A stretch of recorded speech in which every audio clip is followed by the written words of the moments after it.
This teachable moment is brought to you by the Jewish Healthcare Foundation and the Pittsburgh Regional Health Initiative. A team from UPMC St. Margaret is continuing to refine their improvement process for reducing COPD readmissions. Hey, how are ya? Oh, not too good. Back so soon, I just discharged you 2 weeks ago. Yeah, I know. It's pretty frustrating. This is a group of people we're not doing a lot with. They have some unique problems. They come back frequently, especially when there's respiratory illnesses in the community. It depends on the patient.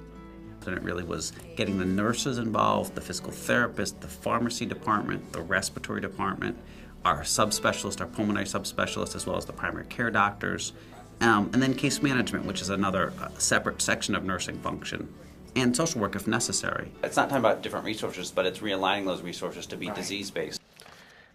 Is your breathing exercised? Respiratory therapy knows we're going to use a consistent process of educating the patient. We're going to teach how to use these inhalers. Blow out your air, lips tight. Okay, hold it, and let it out slowly. Now you notice that whistle? Yes. Okay, that means that your breathing was too fast. You breathed in too fast. You want to breathe a little slower. You don't want to make that whistling sound. Okay. Hi, Mr. Smith.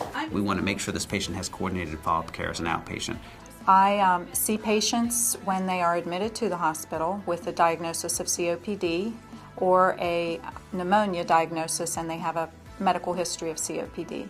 You can take this inhaler home with you.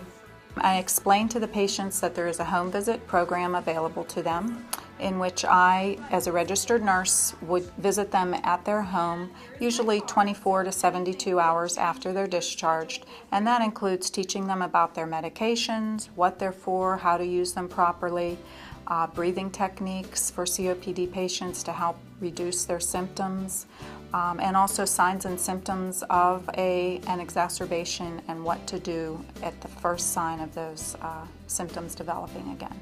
And our COPD kit. The Breathe Better kit has been really well received by our patients. They love it. It's big enough to hold everything and actually take their materials with them to their doctor appointments if necessary.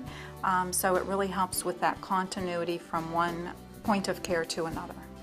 Our baseline readmission rate was 12.0% going into our program. In year one, our readmission rate went to 6.7%.